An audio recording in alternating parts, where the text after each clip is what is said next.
Olá pessoal, sejam bem-vindos a mais uma aula de análise de sinais e sistemas. Hoje a gente vai falar de mais uma forma de representar os sistemas lineares invariantes no tempo, né, de representar ou mostrar a relação da entrada com a saída, tá? E essa representação de hoje é por equações diferenciais e de diferenças, né? Uma a gente usa para tempo contínuo e outra a gente usa para tempo discreto.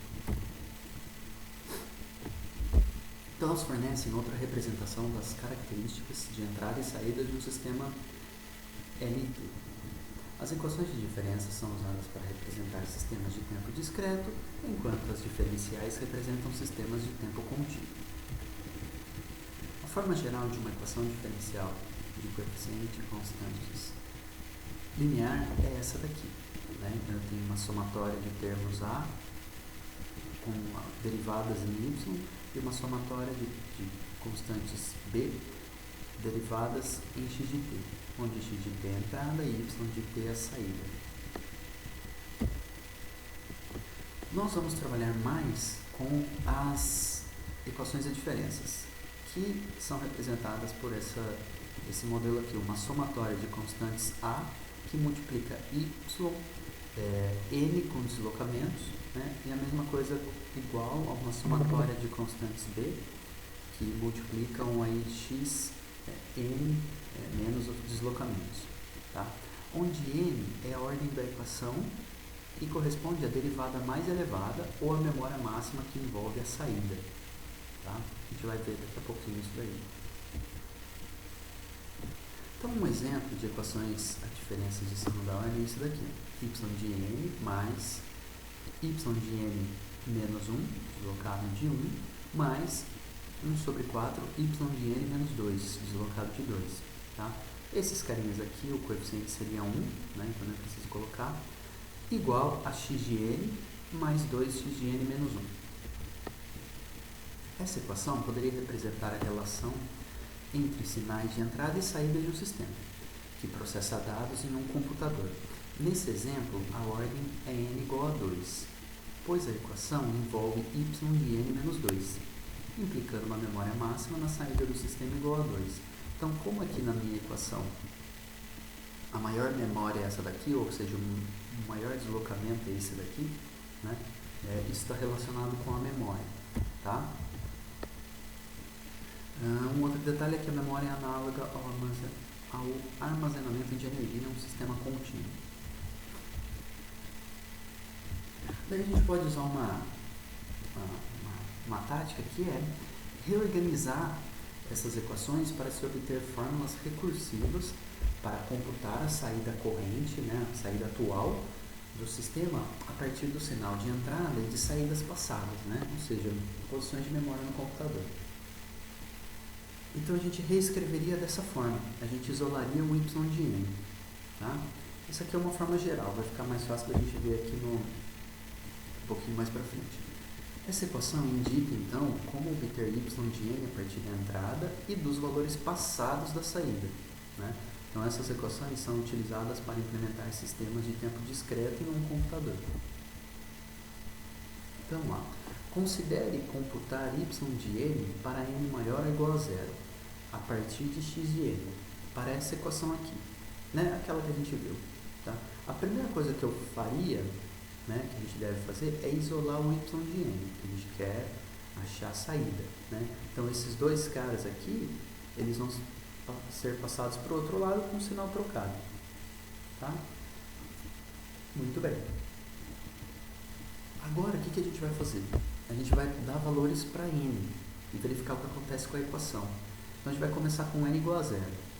Está aqui a equação. Y de 0 é igual a x de 0 mais 2x, 0 menos 1, menos 1. Menos y de 0 menos 1, y de menos 1. Menos 1 quarto de y de 0 menos 2, menos 2. Tá?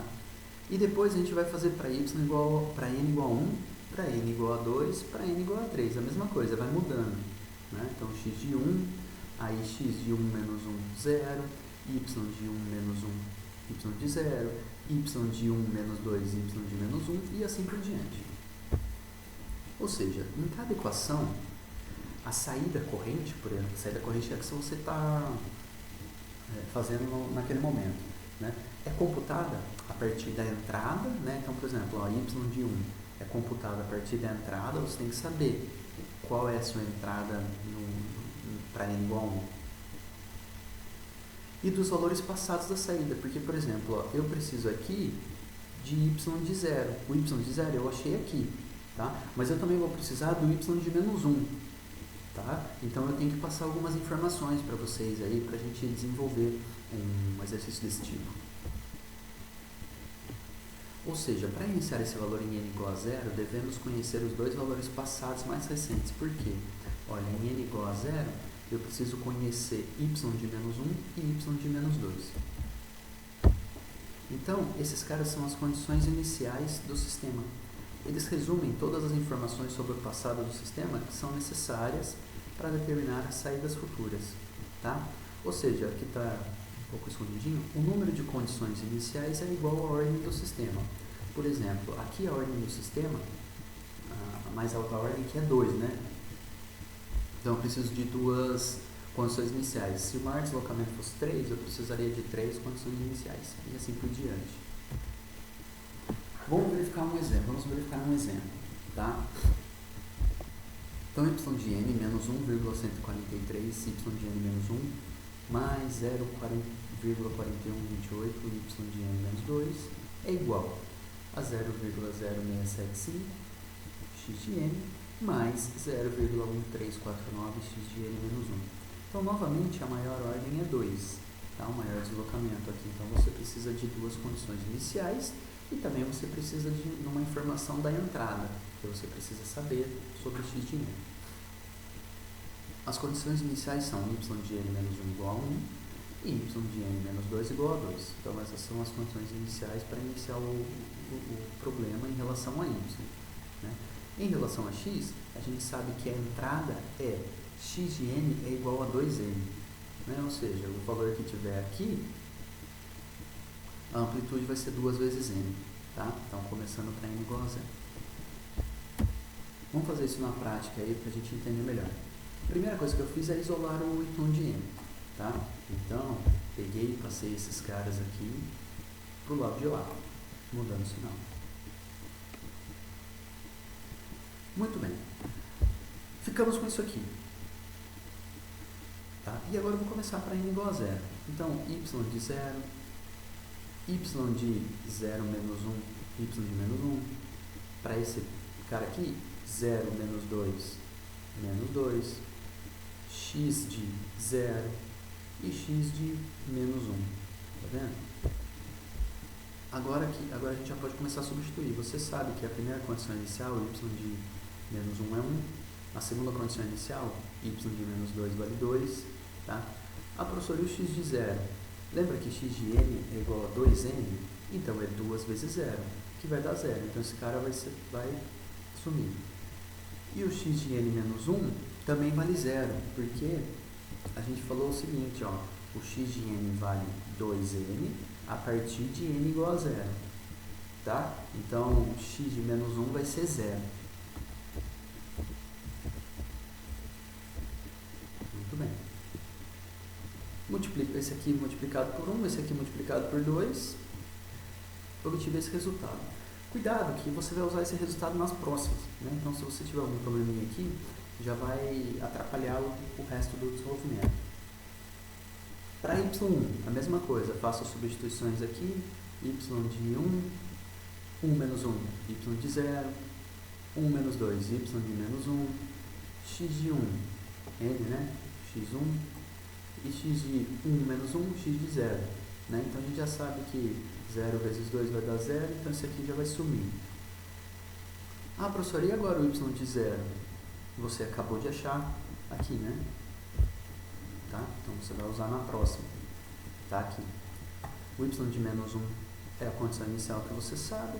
X de 1, 2 vezes 1, 2. E assim por diante. Então, obtive o resultado de y de 1.